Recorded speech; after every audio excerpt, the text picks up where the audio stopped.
आपके साथ दिव्या तिवारी और सीधे आपको लिए चलते हैं यूपी उत्तराखंड के खास कार्यक्रम उत्तर प्रदेश की बात में, जिसका आयोजन बिजनौर में हो रहा है। के प्रतीक हैं, बहुत आप सबको अभिवादन करती हूँ अपने विवेक परिवार की ओर से। और अपनी जर्नी के बारे में बताना मैं ये चाहूँगी कि क्योंकि मैं हायर एजुकेशन से जुड़ी हूँ, स्कूलिंग और ये तो ट्रांसफरेबल जॉब की वजह से अलग अलग रहा, लेकिन मेरी जितनी भी एजुकेशन है हायर वो सब सहारनपुर से हुई है। और मैंने वहाँ से ही 3 विषयों में एमए किया और उसके बाद नेशनल टेस्ट नेट को क्लियर किया और अपना डॉक्टरेट पूरा किया। और उसके बाद 2000 से लगातार मैं शिक्षा के क्षेत्र में सेवा प्रदान कर रही हूँ और इस समय मैं विवेक कॉलेज ऑफ एजुकेशन के प्राचार्य के पद में हूँ। और विवेक कॉलेज की अगर मैं बात बताऊँ तो उसकी स्थापना 2003 में हुई थी और इस कॉलेज की स्थापना हमारे चेयरमैन श्री अमित गोयल जी ने एक विशिष्ट उद्देश्य के साथ की थी और वो थी सेवा का कार्य। और इस देश को उन्नति की राह पर ले जाने के लिए उन्हें शिक्षा से बेहतर और कोई शस्त्र दिखाई नहीं दिया जो उन्होंने उठाया और प्रण और प्रतिज्ञा की कि यहाँ के आसपास के ही नहीं, दूर दूर के छात्रों के लिए के विशिष्ट स्थान बनाएंगे शिक्षा के लिए, और जो वो पूरा करते हुए दिखाई दिए। शुरुआत हुई थी यहाँ के बीएड कॉलेज से, लेकिन करते करते यहाँ ayurvedic college, BMS college, law college और MBA college, nursing college, pharmacy college, chain of colleges हैं। लेकिन अभी हाल में ही अगर सेवा की बात की जाए तो इन्होंने विवेक मल्टी हॉस्पिटल की भी स्थापना की है, जहां निरंतर सिर्फ और सिर्फ निःशुल्क कैंप लगाए जा रहे हैं। क्योंकि बात अगर अच्छी शिक्षा देने का अगर संकल्प लिया है तो स्वास्थ्य भी कहीं ना कहीं उससे जुड़ा हुआ है। तो कहा जाए तो जन कल्याण की भावना को जो लेकर कार्य किया है तो वो कभी पीछे रह ही नहीं सकता। और ये मुरादाबाद मंडल का एक अकेला कॉलेज है जिसने B++ NAC में श्रेणी प्राप्त की थी, ग्रेड लिया था। तो ये हमारे लिए बहुत ही एक गौरव का विषय है। और बाकी रही बात university toppers, medals, gold medals, जजेस की, ये श्रृंखला वहाँ नित्य प्रतिदिन बनती चली जा रही है। और बीएमएस के डॉक्टर्स निकल के, नर्सिंग के बच्चे निकल के यहाँ सेवा स्वास्थ्य के क्षेत्र में भी दे रहे हैं। ठीक है कोचर जी, आपसे मेरा सवाल है, क्योंकि शिक्षा का स्तर कितना मजबूत है ये ज़रूरी है हर एक स्टूडेंट के लिए, क्योंकि आप एमडी स्कूल से हैं, यहाँ पर प्रिंसिपल है आप, यहाँ शिक्षा के स्तर को मजबूत करने के लिए आप क्या कदम उठा रही हैं और किस तरह आगे बढ़ रही हैं? हमारा जो मूल उद्देश्य है वो है छात्रों का सर्वांगीण विकास, that is holistic development of a child's personality. 4 चीज़ें हैं जिन पर हम अपना ध्यान केंद्रित करते हैं, जिन पे फोकस बनाए रखते हैं। बच्चों का शैक्षिक विकास, सामाजिक, शारीरिक और मानसिक विकास। शैक्षिक विकास की अगर हम बात करें तो सीबीएसई द्वारा तय किया गया पाठ्यक्रम जो है उसी के अनुसार हम अपना पाठ्यक्रम निर्धारित करते हैं और क्लासेस चलाई जाती हैं।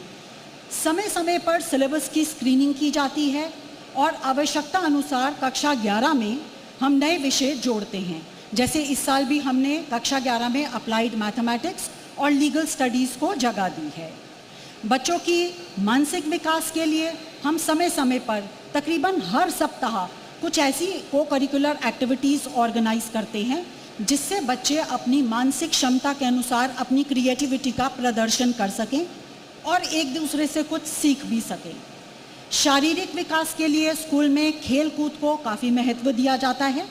जो स्कूल की मैनेजमेंट हैं, मिस्टर जैन, वो खुद भी एक स्पोर्ट्समैन हैं, तो उनकी भी ये इच्छा रहती है कि बच्चे स्पोर्ट्स की फील्ड में आगे जाएं। हमारे पास हर गेम के लिए अलग कोच हैं और शाम के समय भी एमडी इंटरनेशनल स्कूल में स्पोर्ट्स एकेडमी का संचालन किया जाता है। और सबसे बड़ी बात यह है, ये एकेडमी निःशुल्क यानी फ्री ऑफ कॉस्ट होती है। बच्चों के सामाजिक विकास के लिए समय समय पर अलग अलग क्षेत्रों के विद्वानों को स्कूल में आमंत्रित किया जाता है।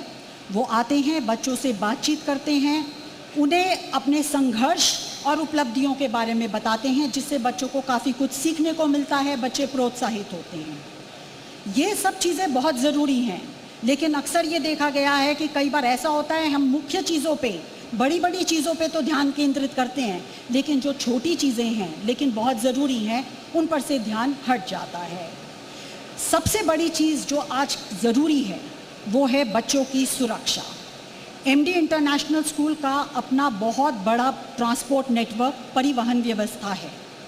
समय समय पे गाड़ियों की फिटनेस होना, जीपीएस, हर गाड़ी में एक सहचालक, ये सभी व्यवस्था स्कूल करता है जिससे कि अभिभावक निश्चिंत होकर अपने बच्चों को स्कूल भेज सकें और बच्चों की सुरक्षा के साथ कोई भी कॉम्प्रोमाइज़ ना हो। लेकिन बहुत सारे वो स्टूडेंट्स भी हैं जो फाइनेंशियली स्ट्रांग नहीं है और वो भी एमडी स्कूल में पढ़ना चाहते हैं, तो उनके लिए क्या कोई ऐसा विकल्प होता है आपके पास कि अगर वो फाइनेंशियली स्ट्रांग नहीं है तो आप उनको भी जगह देती हैं स्कूल के अंदर? मैम, आपको मालूम ही होगा कि इसका जो बीड़ा है वो भी गवर्नमेंट ने उठा लिया है। हर स्कूल में आरटीई के तहत बच्चे भेजे जाते हैं। हमारे पास भी इस बार नर्सरी, एलकेजी, यूकेजी और क्लास 1 में काफ़ी सारे बच्चों का एडमिशन हुआ है और इन सब बच्चों की शिक्षा निःशुल्क है। ये खुद में बड़ी बात है, क्योंकि इससे पहले भी हमने कुछ और ज़िलों में बात की जब आरटीई को लेकर कि क्या राइट टू एजुकेशन के तहत आपके अंदर जो स्कूल के अंदर है वो स्टूडेंट्स पढ़ रहे हैं या फिर नहीं पढ़ रहे हैं, और अगर एमडी स्कूल भी ये कदम उठा रहा है तो ये खुद में अच्छी बात है। दीप्ति डेमरी जी, आपसे मेरा सवाल है, क्योंकि आप विवेक कॉलेज के प्रिंसिपल हैं और अभी बिजनौर से हम आज डिस्कशन कर रहे हैं, तो मैं यहाँ के एजुकेशन को लेकर आपसे सवाल करना चाहूँगी, न सिर्फ आपके कॉलेज को लेकर बल्कि पूरे एजुकेशन सेक्टर को लेकर।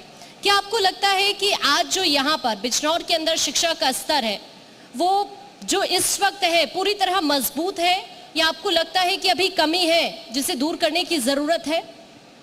तो मैं इस बात को इस तरह से शुरू करना चाहती हूँ कि देखिए, कभी भी कोई चीज़ परफेक्ट नहीं होती है। अगर आपने किसी चीज़ को पूरा सर्कल मान लिया तो फिर हम पिछड़ जाएंगे। तो ये तो कहना बिल्कुल भी सही नहीं होगा कि बिल्कुल मजबूत है। बिल्कुल मजबूत का मतलब कि अब संभावना नहीं है, और शिक्षा के क्षेत्र में अगर एक शिक्षक ये कहे कि अब संभावना नहीं है तो ये तो पॉसिबल नहीं है। लेकिन हाँ, यहाँ की शिक्षा न सिर्फ, मैं तो अपने ही कॉलेज के बारे में बता सकती हूँ कि गुणवत्ता प्रधान शिक्षा दे रही है, और बहुत सारे और भी शैक्षिक केंद्र हैं जो शिक्षा दे रहे हैं जहाँ यहाँ से बच्चों को बाहर जाना नहीं पड़ रहा है, एनसीआर नहीं भागना पड़ रहा है। अब सबसे बड़ी बात, जैसे अब मैं आपको बताऊंगी गुणवत्ता में की, तो आपको पता है अभी कोविड-19, इसमें सबसे बड़ा चैलेंज क्या आया था? एक डायनेमिक शिफ्ट आया था, और वो था ऑनलाइन क्लासेस। सिर्फ वही एक मोड था जो शिक्षा को बचा सकता था, सिर्फ हमारे ही देश में नहीं, संपूर्ण विश्व में। तो यहाँ हमारे कॉलेज ने इसमें बखूबी भूमिका निभाई है। एक दिन भी क्लास को सफ़र नहीं करने दिया है। क्यों? क्योंकि हर क्लास रूम हमारा लैन से कनेक्टेड है। हमारे पास माइक्रोसॉफ्ट टीम है, हमने वो परचेज किया हुआ है। ये नहीं है कि अपने जूम में आप लिंक बनाइए और बच्चों को पढ़ाइए, जिसपे कि हम भी ऑब्जर्वेशंस कर सकते हैं कि क्या चल रहा है, अवलोकन हो सकता है। इसके साथ ही साइंस की लैब्स, कंप्यूटर्स, जो आपको मालूम है एक न्यू डायलेक्ट अब आ गया है, कोडिंग बच्चों को सिखाना, उसकी तरफ बार बार उसके लिए वर्कशॉप्स करवाना। और जैसा हम सभी जानते हैं कि मैडम तो सेकेंडरी एजुकेशन से हैं, स्कूलिंग से हैं, तो वो बहुत अच्छे से जानती होंगी कि NEP 2020 में क्या कहा गया है कि एक जो न्यू डायलेक्ट्स की बात मैं कोडिंग को कह रही थी, उसको इंटीग्रेट करना है एनालिटिकल थिंकिंग और कोडिंग को, तो उसके लिए काम करना है। और ये एक ड्राइव नीति आयोग की है। ये एक नीति आयोग का जो अटल टिंकरिंग लैब है वो उसको क्या कंसोलिडेट कर रहा है। तो आई थिंक हमारा कॉलेज तो ICT और वो अपना वर्ल्ड क्लास एजुकेशन के लिए निरंतर प्रयासरत है और दे भी रहा है, पर संभावनाएं अभी और भी हैं। ठीक है सीमा जी, आपसे मेरा सवाल है।